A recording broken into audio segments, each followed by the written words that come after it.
Bonsoir à tous les potos, c'est Sacha et bienvenue dans cette nouvelle vidéo et dans ce nouveau débrief sur ma chaîne.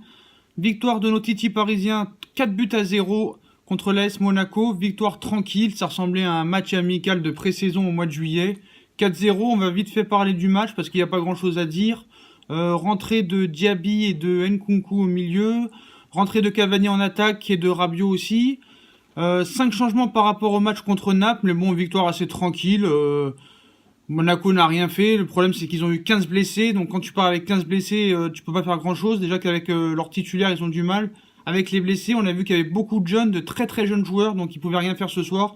Nous, on a fait le taf. Même si au début de match, à 1-0, on s'est fait un peu dominer. Ils ont eu 3-4 occasions où on a laissé on les a laissés attaquer, tout ça et tout. Ils ont raté beaucoup d'occasions. On n'était pas dans le match. Mais après, au bout du deuxième but, on a commencé à dérouler. On a complètement géré.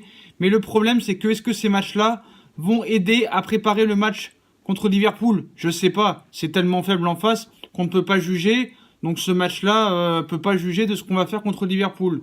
C'est pour ça que j'ai peur contre Liverpool. Mais bon, ce soir, les trois quarts du match ont été sérieux. Moi, j'ai beaucoup aimé Nkunku. À chaque fois qu'il joue, à chaque fois qu'on appelle à lui, il est toujours présent. Il tente des choses. Il prend beaucoup d'initiatives. Comme Diaby, très bon joueur qui a une marge de progression, certes, mais ce sont vraiment deux bons joueurs. Moi, surtout Nkunku, je sais qu'à chaque fois qu'il joue, que ce soit l'année dernière, même il y a 2 ans et cette année, il est toujours présent. Toujours présent et il mériterait de vraiment plus jouer. Voilà, bon bah, Cavani, on voit que les gens le critiquent, mais quand il est en confiance et quand il est pas maladroit, il canarde, il met des triplés, donc on voit que ce joueur est indispensable à cette équipe. Voilà, donc Draxler au milieu, toujours pas mal. Kier qui prend de plus en plus d'ampleur en défense. C'est vrai que Thiago Silva, des fois, quand on voit les occasions subies, des fois il est absent. Hein. Des fois il est taille patron, mais on voit qu'en Ligue des Champions, il est pas là, quoi. Hein. Je suis désolé. Donc moi, Thiago Silva, j'ai vraiment peur. Je pense que c'est la fin pour lui. Hein. Moi, je pense que Thiago Silva, il va falloir changer. Je sais pas s'il va falloir mettre Marquinhos Kimpembe qui a fait son match. Hein. Une bonne rentrée. Il a fait une bonne rentrée à Naples. Là, il fait une bonne rentrée ce soir. Très très très sérieux. Il y a rien à dire. Moi, je pense que au milieu de terrain, Rabiot, je l'ai pas vu beaucoup. Neymar, on l'a pas vu, il a fait son travail, hein, de numéro 10, tranquille. Même si on le voyait plus à gauche. Mbappé a raté une ou deux occasions qu'il voudrait marquer, mais il a pas marqué. Moi, je pense que Mbappé rate beaucoup d'occasions quand même. Il faut qu'il soit plus dans l'envie de vouloir marquer. Je pense que des fois, il est nonchalant et il peut progresser dans ce niveau-là. Donc, je pense qu'il peut en faire beaucoup plus. C'est vrai qu'à 19 ans, on lui en demande beaucoup, hein, mais bon. C'est vrai qu'il faut toujours en vouloir plus. Même lui le dit, j'en veux plus. Donc voilà. Il faut vraiment qu'il ait cette arme de marquer. Moi, je pense que Tuchel devrait quand même plus être dans la gérance. Parce que je pense que quand tu mènes 4-0 dans des matchs comme ça, tu devrais quand même faire sortir Mbappé, faire sortir Cavani, Neymar. On voit que l'année dernière, il y avait des matchs où tu mènes 3-0, tu le sors pas. Neymar s'est blessé, il y a eu plusieurs blessés. Donc tu vois que tu as un match important en 3 semaines. À 4-0, tu peux te permettre de les sortir, tu vois. Voilà, Areola a fait son match.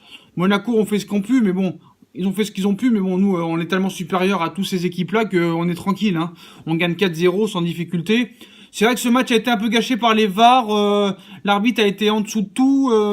Il a fallu toujours qu'il appelle à la vidéo. Quand il sifflait les hors-jeux, il n'y avait pas hors-jeu. Quand il sifflait des hors-jeux, il y avait hors-jeu. C'est n'importe quoi cet arbitre. L'arbitre en Ligue 1, c'est vraiment n'importe quoi. Bref, est-ce que ce match va aider à préparer Liverpool? Je sais pas. Moi, je pense que quand même, ça va être dur. Moi, je suis pas très optimiste. Comme j'ai dit, ça va jouer dans le mental. Il va falloir faire les matchs de notre vie contre eux, quoi. Ça va jouer dans le mental. Voilà, moi, je pense que ça va être très compliqué contre Liverpool. Ça va être vraiment le match de l'année. Ça va être le match peut-être qui va déterminer la saison pour voir si on a le niveau d'un éventuel 8e ou quart. Parce que là, ça va être vraiment le match à gagner, le match à faire de la saison. Voilà, donc sur ce match, Paris bat des nouveaux records. On a battu un nouveau record de buts. On n'avait jamais marqué autant de buts. Enfin, une équipe de Ligue 1 n'avait jamais marqué autant de buts depuis la saison 56-57. 39 points sur 39 possibles.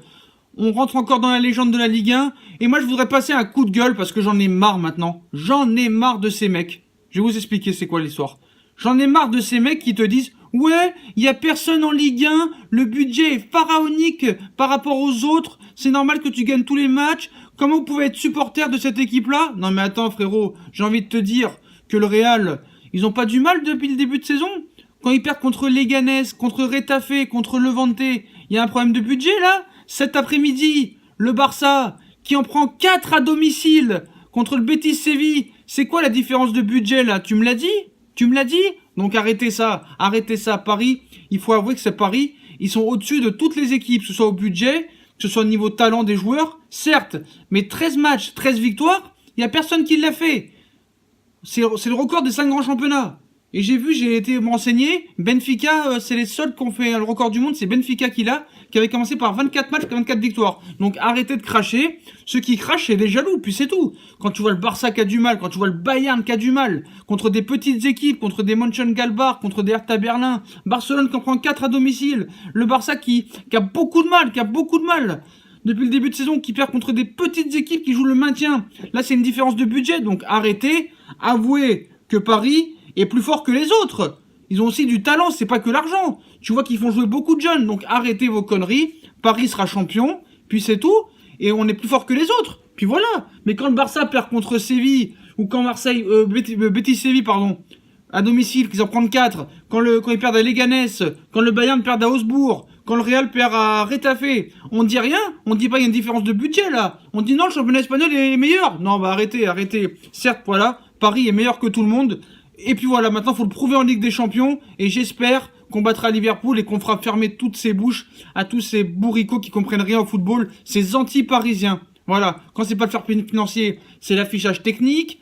Il y a toujours un problème avec Paris. Vous êtes des anti-parisiens. À l'époque, quand c'était Lyon qui gagnait tout en championnat, ils disaient rien. Ils étaient anti-lyonnais?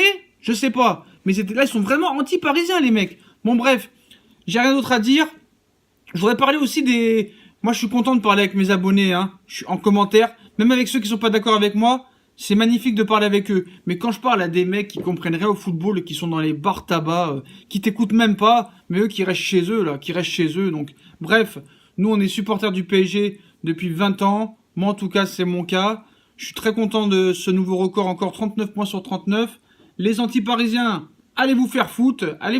Moi, j'en ai rien à foutre. Ce soir, on a encore fait le boulot, on a été très sérieux, on gagne 4-0, on bat des records de buts, on bat les records de points, 39 points sur 39 possibles, 13 matchs, 13 victoires. Qu'on soit 10 fois meilleur que les autres, qu'on ait 10 fois plus de budget que les autres, certes, c'est logique qu'on soit plus fort, mais aucune autre équipe, dans les 5 grands championnats, ainsi soit-il, que ce soit le Bayern à l'époque quand il dominait, ou le Barça quand il dominait, ou Manchester United à l'époque quand il dominait, n'ont jamais fait ça. Donc, bravo PSG. Maintenant, ça va jouer contre Liverpool. Rendez-vous pour ce match-là. On est tous avec vous et on le fera et on fera taire des bouches. On fera taire des bouches parce qu'il y en a qui ont Mitroglou et Germain, mon frère. Hein. C'est pas évident tous les jours. Bref, les potos, je vous laisse là.